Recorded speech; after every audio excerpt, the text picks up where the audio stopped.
Hello you, it's me. Today we're going to talk about A Ritual of Bone by Conley. This looks different to the rest of the video because I had to refilm this like 5 seconds. It's a dark fantasy novel and it is book 1 in the Dead Sagas.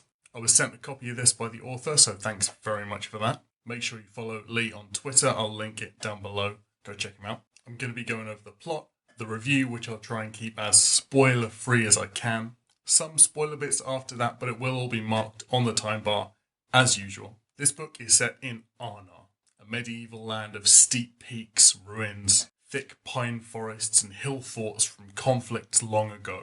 The borders and mountain passes still manned and patrolled by battle-hardened warriors. Scholars keep the recorded history of this world and undergo their own personal studies to uncover knowledge of nature, folklore, medicine, and it's some of these scholars that journey up to the mountains far to the north away from prying eyes, with the intent of discovering and uncovering these arcane magical secrets by performing a ritual of bone.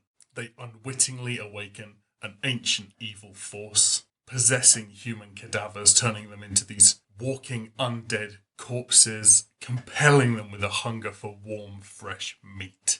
Alongside the shambling man-eaters, fabled stone men move closer to Arnar's borders, and ships riddled with disease arrive in ports far to the south. It seems Arnar is beset by foes from all sides, and it falls to the population to take up arms to defend their homes and families. I had this preconception in my head of how what is essentially a zombie novel set in a medieval fantasy setting would play out. You're in a society where at least a portion of them would have some kind of experience with combat, at least some way to protect themselves, less reliance on modern amenities, which when taken away would make society collapse, like electricity or medicine, modern medicine. You'd think that going into something like this, people like this would be maybe better able to prepare on short notice or deal with things better when they did happen. But this book is very quick to shatter that illusion and take that away from you. Yes, these people have that, but the things that would give us advantage are A, having instant communication to sort of warn people that something is happening before all the power cuts out, and B, some experience from media and myth of what a zombie actually is. And that's one thing that makes this so much more of a scary concept.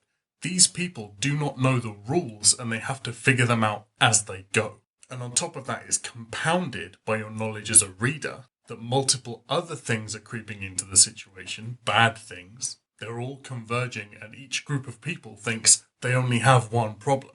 I think there's a danger, or maybe a misconception again by me, a worry that in a medieval fantasy setting maybe the reactions of the people will be unbelievable or unrealistic. But the author here very much hammers in that regardless of the situation, regardless of the weapon you're holding in your hand, the person standing next to you, the castle you're defending, people are people, and people are not these angelic things that can stay stony and stoic in the face of a constant barrage of horrible stuff, death and anger. In this book, people try, they really try, and horrible stuff happens to them because that's the way it would go. This is a zombie apocalypse essentially, and you're not going to get off scot-free. And something that I thought was really great in this is that constant onslaught of horrible things really takes a toll on the characters. They're tired, they break down, they show actual emotions besides bravery and anger. There's stuff in here that's honestly horrible, and the fact that the author doesn't shy away from showing you these disgusting,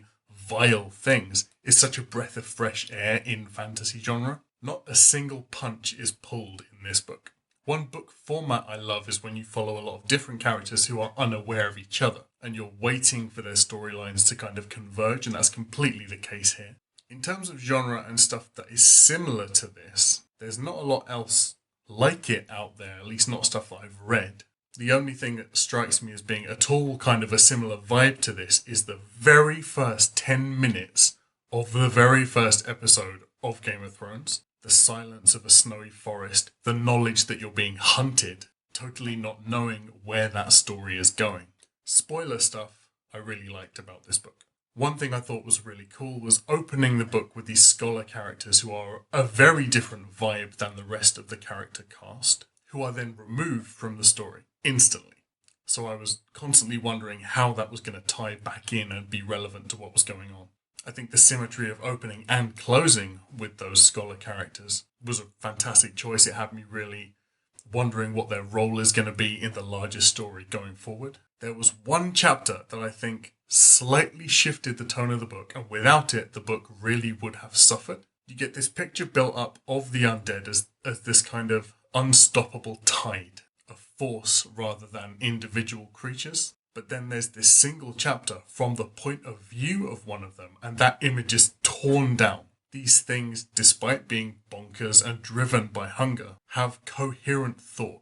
They have something like a pack structure with social hierarchy. They want to eat you. In the space of like 10 pages, these things got 10 times as scary. The implications got 10 times as big, and I think the inclusion and placement of that specific chapter was chef's kiss. I really like also how the author never explicitly says the word zombie for the whole book, but really makes you think it. I like the fact that magic is actually such a minimal part of the whole story. There's a sniff of magic right at the beginning, and then nothing but human resilience in the face of the horror that would unload after that. It's something dangerous, something unknown, and up to this point, magic is something that is almost a myth. With the world build overall, we get more and more small glimpses of deities, figures of worship, which sort of crop up when they're relevant. There's no huge info dump of lore, which is really cool. I especially like the figure of Old Knight, which is the sickest name, firstly, but I love how it's referenced in terms of both being good and being bad. So more than a malevolent figure, this god figure, this deity, is more along the lines of an inevitability, a force of nature that is accepted. There's not a huge amount I can fault this book on. It's an action-packed adventure story with nuts horror themes thrown in, and it's a book to be enjoyed for those reasons. I think sometimes the dialogue didn't flow as naturally or as organically as it could have done, but in a book where the characters grow in your mind based on their actions, this wasn't a huge issue for me.